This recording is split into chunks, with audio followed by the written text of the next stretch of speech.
ક્રોધ આવે, છતાં પણ ક્રોધની ઉપર કાબુ રાખજો. એક પત્ની પોતાના પતિને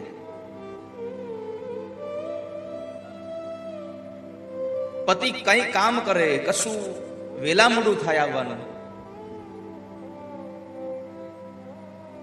અરે આવવાનું વેલા મોડું છોડો, ખાલી ફોન ઉપાડવાનું મોડું થયું હોય ને તોય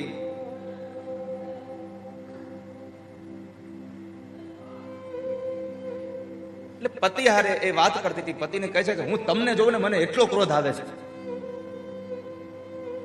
મારી અંદર એક આગ લાગી જાય છે. પતિ કહે થોડીક વાર ખમ, હું હમણાં આવ્યો. પતિ બહાર ગયો અને એ બહાર જઈને 1 કિલો લોખંડની ખીલી લઈ આવ્યો, સાથે એક હથોડી લઈ આવ્યો. બાલા વૈષ્ણવ ખૂબ ધ્યાનપૂર્વક સાંભળજો.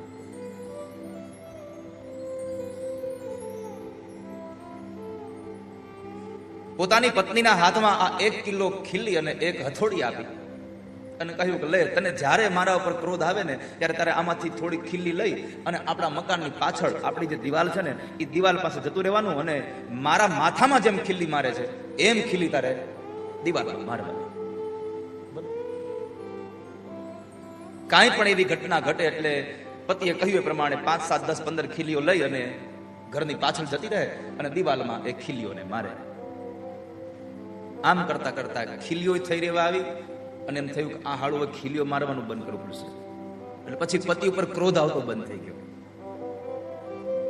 પતિ ઉપર ક્રોધ આવતો બંધ થઈ ગયો એટલે પતિને કહ્યું થોડા દિવસ પછી, હવે મને તમારા ઉપર ક્રોધ નથી આવતો. તો કે હવે તો કાંઈ વાંધો નહીં, એ ક્રોધ વયો ગયો, મને ખીલીઓ મારી મારી અને હું થાકી ગઈ, હવે તો હવે મને તમારા ઉપર લાગણી બહુ આવે છે.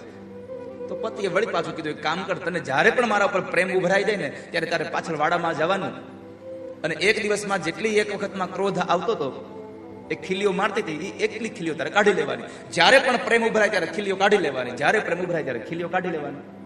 આ તો સારું. વળી પાછો પ્રેમ ઉભરાઈ જાય, પતિના કોઈ કામ નથી એટલે પત્ની વળી પાછી પોતાના ઘરના પાછળના ભાગમાં જઈ અને દિવાલમાં જે બેસાડેલી જે ખીલીઓ છે એમાંથી 5, 10 ખીલીઓ કાઢી નાખે, વળી પાછી પોતાના કામ કરે, વળી પાછા પતિનો કોઈ વાતમાં યાદ આવી જાય ને પ્રેમ આવી જાય વળી પાછી જાય, બધી ખીલીઓ નીકળી ગઈ. એકવાર પતિને કહ્યું, સાંભળ્યું, હવે તો ખીલીઓ નીકળી ગઈ.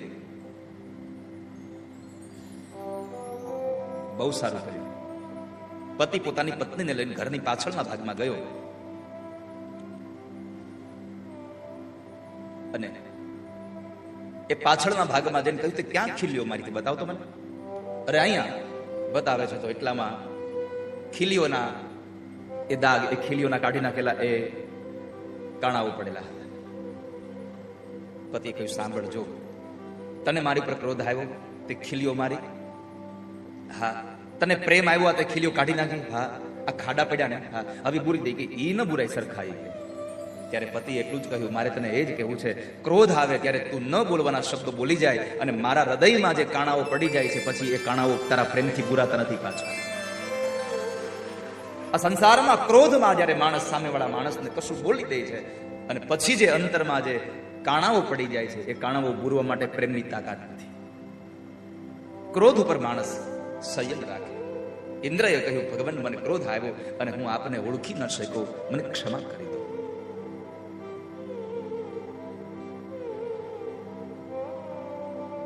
મને માફ કરી દો. તમારી કૃપાને લઈ મને પદ મળ્યું, મને પ્રતિષ્ઠા મળી. ભગવાને બહુ સુંદર ભાવ કહ્યો, ઇન્દ્ર, મારી કૃપા થાય તો પદ અને પ્રતિષ્ઠા મળે એટલું જ નહીં, મારી કઠોર કૃપા થાય તો પદ અને પ્રતિષ્ઠા વયું પણ જાય. ભગવાન બે રીતે કૃપા કરે, એક કઠોર કૃપા અને એક પ્રેમ કૃપા. પ્રેમ કૃપામાં તમને સંપત્તિ સંતતિ બધું આપે અને કઠોર કૃપામાં તમારી પાસે જે કઈ છે એ લઈ લે છે. તમને શું ગમે આમાં? ભગવાનની કઠોર કૃપા કે પ્રેમ? ભગવાનની પ્રેમ કૃપા તમને કોઈને ગમતી હોય હાથ ઊંચો કરો. જેને ભગવાનની પ્રેમ કૃપા કહે છે. ભગવાન આપણને બધું આપ્યા કરે છે. ભગવાન આપણી પાસેથી લઈ લે એવી કઠોર કૃપા પણ ગમે છે. અમુકને પ્રેમ કૃપાય નથી ગમતી, કઠોરે નથી ગમતી. તમને ગમે છે કઈ? આપણે નથી પેલા આપણે થોડા મોટા છોકરા રમતા હોય, પછી નાનો છોકરો એને રમવા આવે એટલે શું કે આને આપણે યાર આમ નહીં રમાડીએ, આને દહીં દૂધમાં રાખીએ. નો દહીંમાં હોય ન દૂધમાં હોય, એને છાશય ન કહેવાય, એવી અવસ્થામાં હોય. એમાં અહીંયા ઘણા એવી અવસ્થામાં છે, નહીં દહીંમાં નહીં દૂધમાં.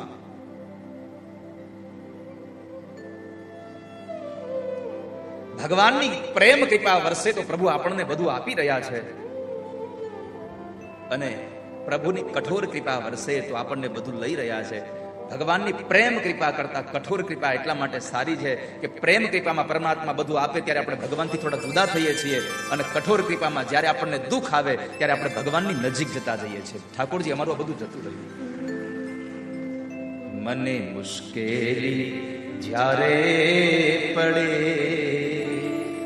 ત્યારે તને યાદ કરું.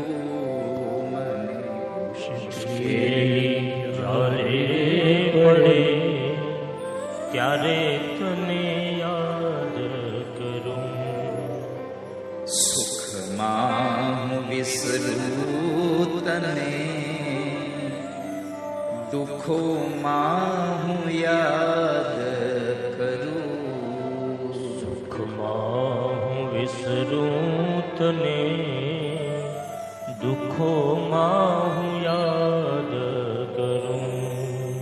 મૂડી હોય જ્યારે બે પૈસાની, મૂડી હોય જ્યારે બે પૈસાની, બની મૂડી જાઉં હોય જ્યારે બે પૈસાની, મૂડી હોય જ્યારે બે પૈસાની, બની જાઉં હું ત્યારે બહુ અભિમાની. બની જાઉં ત્યારે બહુ અભિમાની. મને ખાવાના ફાંફા પડે ત્યારે તને યાદ કરું. મને ખાવાના ફાંફા પડે ત્યારે તને યાદ કરું. મને મુશ્કેલી જ્યારે પડે ત્યારે તને યાદ કરું. મને મુશ્કેલી જ્યારે પડે ત્યારે તને યાદ કરું.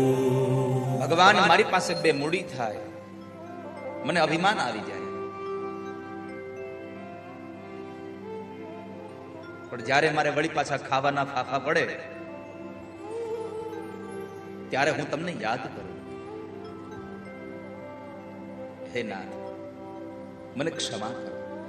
ભગવાને અંતે ઇન્દ્રને એકમાત્ર સંદેશો આપ્યો કે ઇન્દ્ર, કોઈ પણ પ્રકારની સત્તા મળે તો સત્તાનો સદુપયોગ કરાય, એનો દુરુપયોગ ન કરાય. આપણો સારો સમય આવે તો આપણે સૌને મદદ કરાય, આપણો સારો સમય આવે આપણે સૌનું ધ્યાન રખાય, કોઈને ધ્યાનમાં ન રખાય. તો ઇન્દ્રની આ ક્ષમા પ્રાર્થના સાથે ભગવાને ક્ષમા આપી એ ભાવ સાથે ગોવર્ધન લીલાની કથા પછી પરમાત્મા અત્યંત એવી દિવ્ય કથા રાસ પંચાધ્યાયમાં લઈ જાય છે. સુખદેવજી મહારાજ રાજા પરીક્ષિતને એટલો સુંદર ભાવ વર્ણવે. શ્રીમદ ભાગવત મહામૂલો ગ્રંથ છે. શ્રીમદ ભાગવત એ ભગવાનનું આખું શરીર છે. જેમ આપણું શરીર માથું છે, આ હાથ, આ પેટ, આ છાતી, આ પગ, એમ આ ભાગવત એ ભગવાનનું વાંગમય સ્વરૂપ છે. અને એમાં 12 સ્કંદ એ ભગવાનના અંગો છે, એમાં 10મો સ્કંદ એ ભગવાનનું હૃદય છે. હૃદયની કિંમત ત્યારે થાય. આ શરીરમાં જો હૃદય ન હોય તો શરીરની કિંમત ન થાય, પણ હૃદય હોય પણ હૃદયમાં પ્રાણ ન હોય તો હૃદયની કિંમત ન થાય. એમ ભાગવતમાં 10મો સ્કંદ એ ભગવાનનું હૃદય છે, અને હૃદયમાં પ્રાણ રૂપી કોઈ કથા હોય તો એ રાસ પંચાધ્યાયી છે. 5 પ્રાણની કથા. અને એ 5 પ્રાણોની કથામાં રાસ પંચાધ્યાયમાં જ્યારે માં રાધાજીએ, ભગવતી રાધાએ ભગવાનને કહ્યું, ભગવાન હવે રાસ રમાડી દો ને. બહુ ઈચ્છા થઈ છે. ભગવાને કહ્યું, હા હવે તો મને પણ એમ થાય છે કે રાસ રમાડી દઉં છું. રાસનો અર્થ ખાલી ગોળ ઘૂમવું એવો નથી. રસનો સમૂહ એટલે રાસ.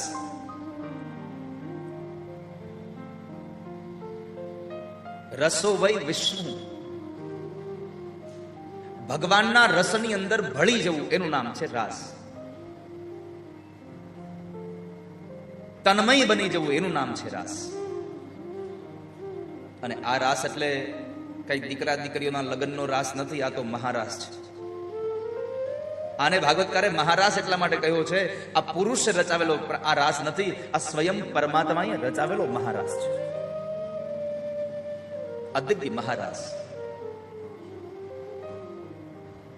અને એ મહારાસની કથા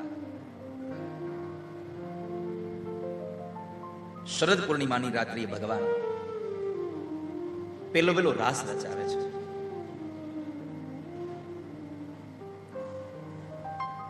રાધિકાએ કહ્યું એટલે ભગવાન પણ તૈયાર થયા. ભાગવતમાં એક વાક્ય વાપર્યું છે કે ભગવાનને પણ રાસ રમવો છે તમારી સાથે, ભગવાનને પણ તમારી હારે રમવું છે, પણ જીવાત્મા જો રમવા માટે તૈયાર થાય તો ભગવાન તો તૈયાર જ છે. તમારે તૈયાર થવું પડશે.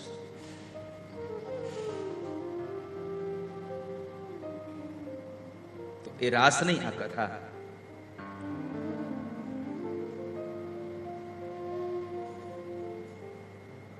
ભગવાન પીતા રાત્રિ શરદોત્ફુલ્લમલ્લિકા વિક્ષરન્તુમ મનશ્ચક્રે યોગમાયામુપાશ્રિતા. યોગ માયામ ઉપાશ્રિતા. માયા અને યોગ માયામાં બેમાં ફેર છે.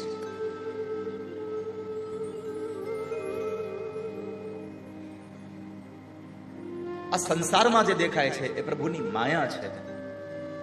તમને ભીતરમાં કૃષ્ણ પ્રત્યે પ્રેમ જાગી જાય એ તમારી અંદર યોગ માયા છે. પરમાત્માની અંદર જે શક્તિ છે એ યોગ માયા છે. યોગ માયામ ઉપાશ્રિત. બહારથી ભગવાનને તમે રાજી કરવા કઈ કરો એ માયા છે, ભીતરથી રાજી કરવા કરો એ યોગ માયા છે.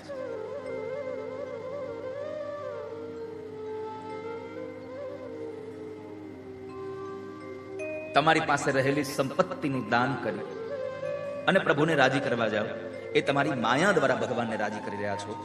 પણ નિષ્કામ ભાવે એક જગ્યાએ બેસીને ભગવાનનું અંતરના નાદ સાથે તમે જો રટણ કરો અને એ રટણ દ્વારા ભગવાન રાજી થાય તો એ યોગ માયા દ્વારા ભગવાન રાજી થયા છે. યોગ માયા ઉપાશ્રિત.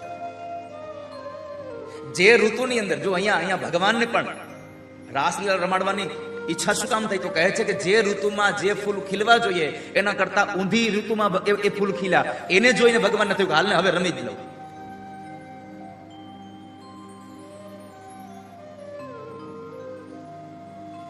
પરમાત્મા એટલા માટે રાસ રમે. ભગવાન પિતા રાત્રિ. એક રાત્રિ નહીં, અનેક રાત્રિઓ સુધી ભગવાને આ લીલાઓ કરી છે. ભગવાન સ્વયં પોતે સોળે આમ શણગાર કરીને ભગવાન જંગલમાં વનમાં આવ્યા છે અને પરમાત્માએ પોતાની વેણુ નાદ કર્યો.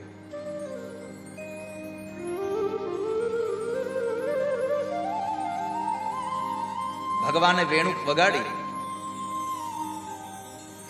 અને એ વેણુને લઈ અને ગોપીઓના કાન ચમક્યા. કૃષ્ણ અત્યારે બોલાવે છે.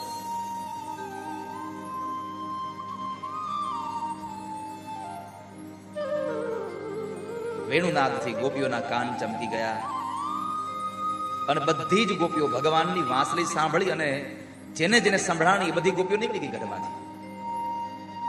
ઘણી ગોપીઓ એવી હતી જે તૈયાર થવા રોકાણી, ઘણી ગોપીઓ એવી છે જે તૈયાર જ ન થઈ, સીધી જ ભાગી. તૈયાર થવા રોકાયેલી ગોપી શરીરને શણગારે છે, પણ મન કૃષ્ણ પાસે પહોંચી ગયું છે એટલે શરીરને શણગારવામાં કામ ઊંધું થઈ જાય છે. અંગના આભૂષણ અવળા પહેરાઈ જાય છે.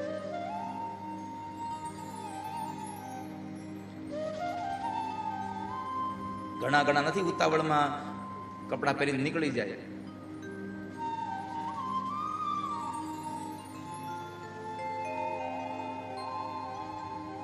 સવારમાં વહેલા ગયા હોય, ઘરે આવે પછી ખબર પડે આને તો ઊંધું જ આવ્યું છે.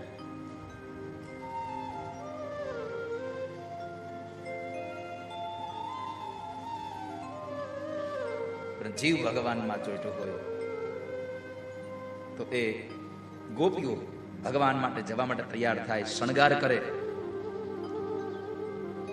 આંખમાં આંજવાનું જે આંજણ છે એનો સેથો કરે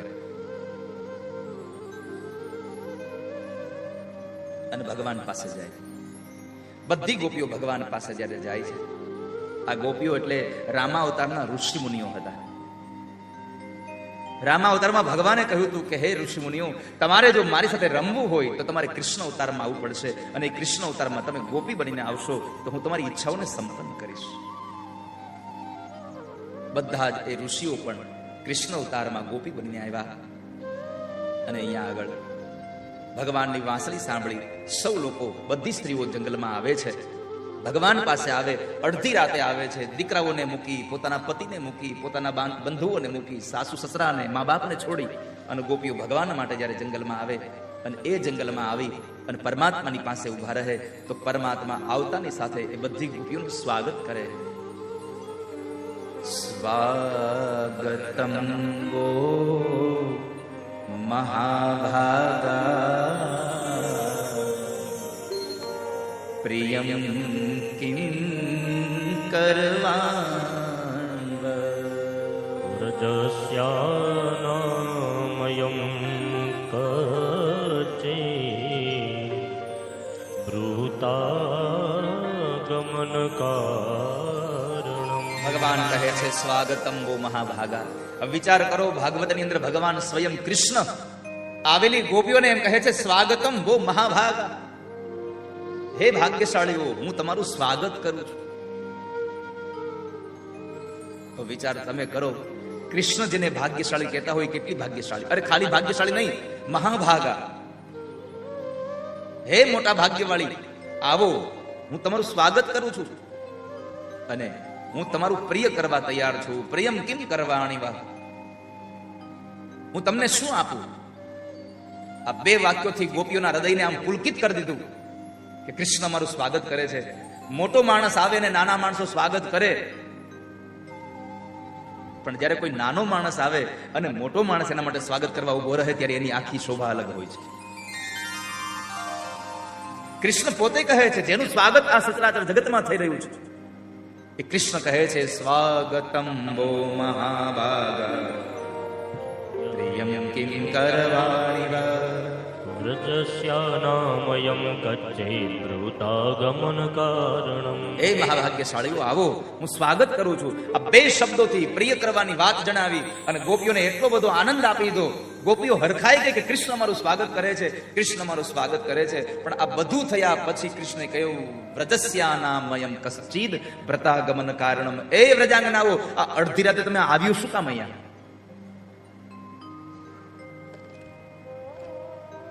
ગોપીઓના ઘરણ મરી ગયા હો. આ ક્યાંની રીત છે? દિલ અપના પ્રીત પર આઈ, કિસને ये રીત બનાઈ?